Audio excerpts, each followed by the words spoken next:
Good morning. I hope to make this a relatively brief Doc Tom talk. Um, the first thing that I would like to talk about is what I consider to be uh, both jokingly and very seriously, perhaps the most profound song ever written. It's one we all know. It's one that at least when I was a child, I sang many times, sang it in groups with others at camps and then at school. And the song is Row, Row, Row Your Boat. Uh, the words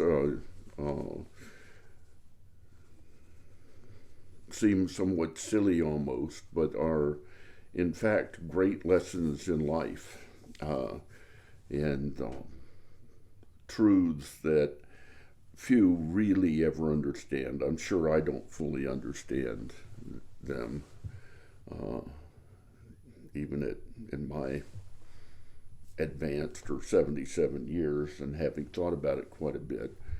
Row, row, row your boat.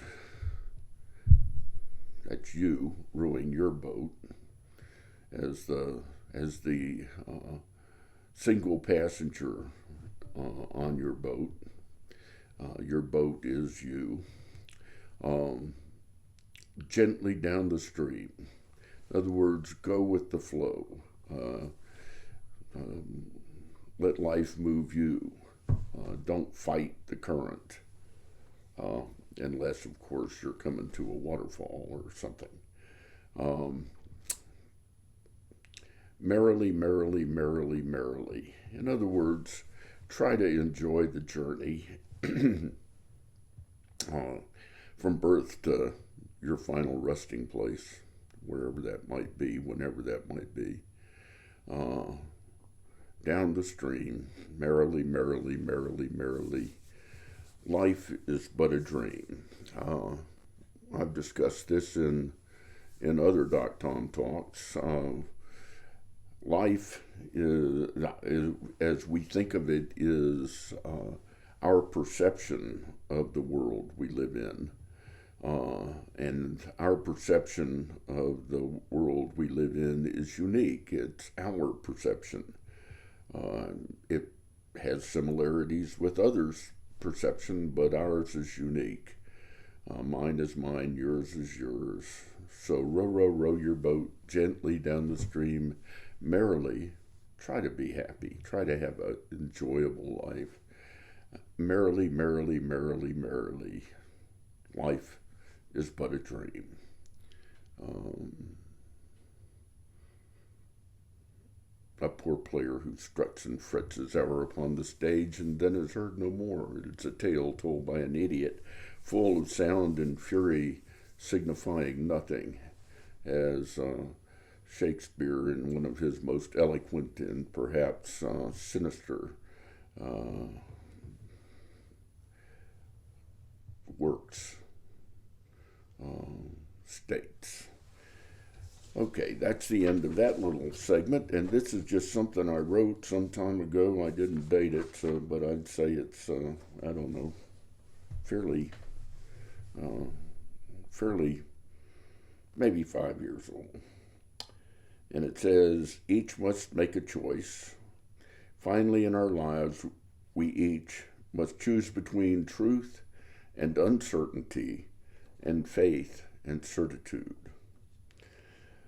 Along with the acceptance of a creed comes acceptance by a group, assurance of correctness of thought, a sense of belonging which affords peace of mind, an a priori answer to most questions concerning matters of ethics.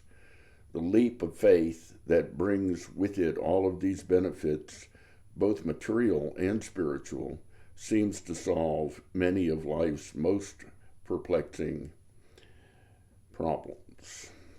Truth, on the other hand, remains ambiguous and ultimately uncertain. Though there is probably a right and true view of reality, answers to all questions, both scientific and ethical. These answers are far from agreed upon and most certainly uncertain.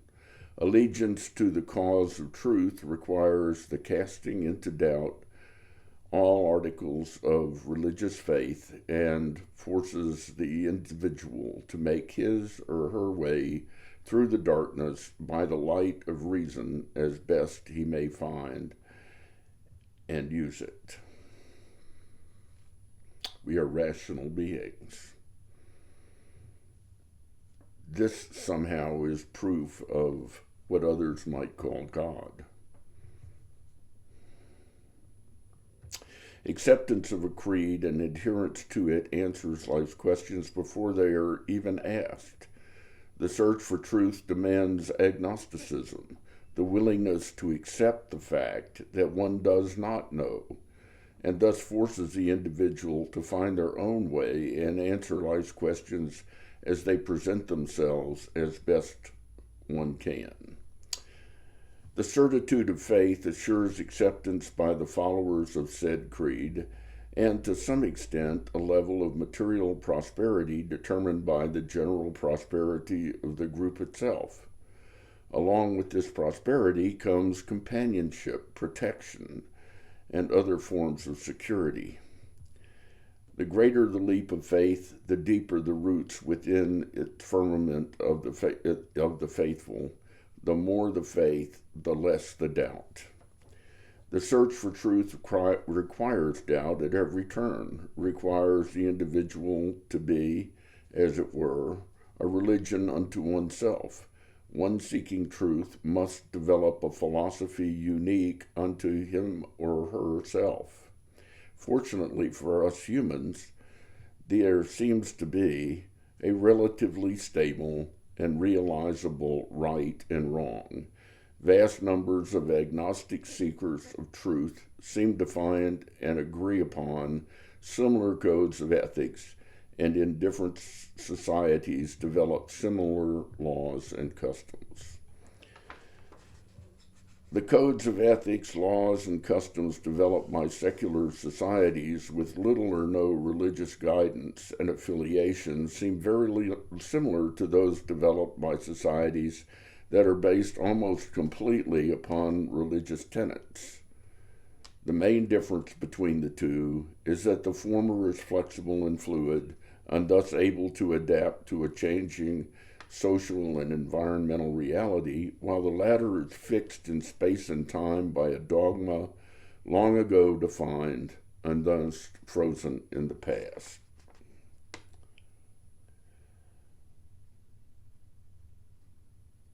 The honest man or woman, to the honest man or woman, wait a minute. It seems that the honest man or woman must choose between the certitude of faith or the lack of certainty that reason itself demands, such as life.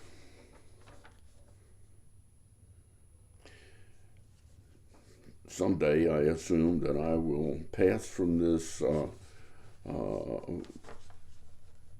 mortal coil, and at which point I would request that my epitaph be, "All leaps of faith are in the wrong direction."